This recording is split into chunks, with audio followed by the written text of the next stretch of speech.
izah etməyə çalışıram. Əzizim, heyvanların bəziləri bizdən çox kapasiteli davranış şəkilləri ola bilər, bizdən çox direnç nöqtələri ola bilər. Məsələn, vulkanın içində yaşayan bir canlı var, bakteriya növü var, canlı növü var. Biz orada yaşaya bilmərik. Hər kəsin, hər canlı təbii seçim yolu ilə və ya qeyri-təbii seçmə yolu ilə, cinsel seçilim yolu ilə, seleksiya yolu ilə avantajlara yönəliş şəkillənir və bu istiqamətdə də təkamül eləyir davamlı bir şəkildə. Və beyin və digər orqanlar tam kapasite ilə çalışır. Bu milyon dənə akademik qaynaqla, dəlillərlə, sübutlarla da sabitdir. Başqa bir şey var, gözəl insan. Heç nə yaxşı oldu. Sağ ol, sağ ol. Amma belə yəni atıb tutmaqdan olmur bu işlər. Əgər biyoloji bir şey fakt qoyarsan ortaya, gedib araşdırmaq lazım. Hər kəsə salamlar. Elm, məntiq və fəlsəfə podkastımızın növbəti və yəqin ki, ən qızğın buraxılışına xoş gəlmisiniz. Salam əziz dinləyicilər. Gözlədiyim an gəlib çatdı. Bizim məşhur Çevik bəy fəlsəfədə və sosiologiyada məğlub olandan sonra nəhayət ki, özünə ən çox güvəndiyi qalaya təkamül biologiyasına sığınıb. Bəli, özü də necə sığınıb? Çıxıb deyir ki, insan milyonlarla il ərzində təbii seçilim yolu ilə formalaşıb və güya bu bioloji faktlar yaradıcı anlayışını tamamilə sıradan çıxarır. Bir də üstəlik bizi elmsizlikdə günahlandırır. Fəlsəfədə buna yalançı dixotomiya və kateqoriya xətası deyirlər.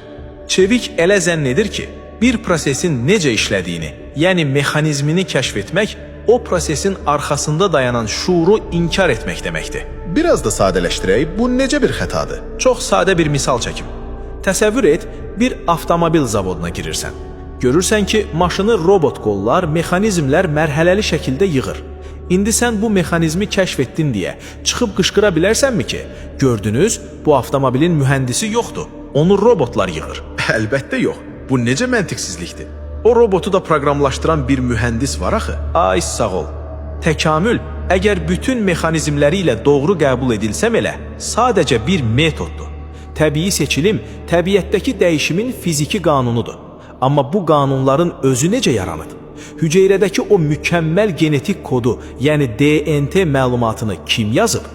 Təkamül ancaq necə sualına cavab verə bilər.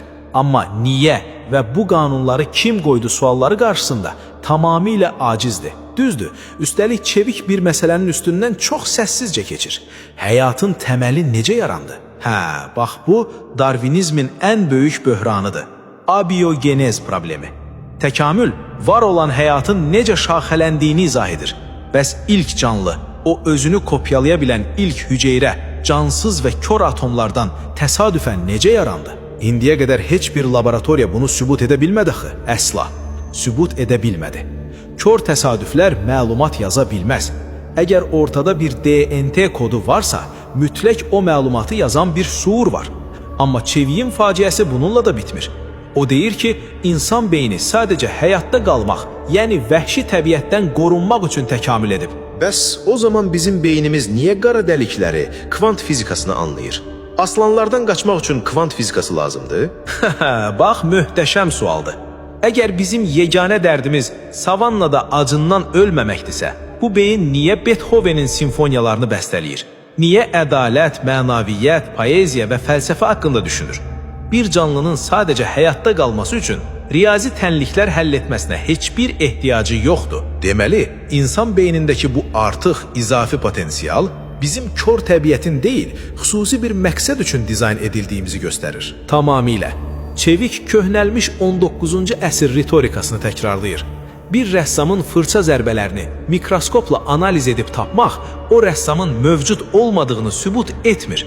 O qürurla bəhs etdikləri təbiət qanunları məhz yaradıcının kainata qoyduğu nizamın özüdür. Görünən dağa bələdçi lazım deyil, çox güclü zərbə oldu. Elm yaradıcını inkar etmir, əksinə onun sənətini kəşf edir. Bizi dinlədiyiniz üçün təşəkkürlər dəyərli izləyicilər. Növbəti buraxılışlarda görüşənədək.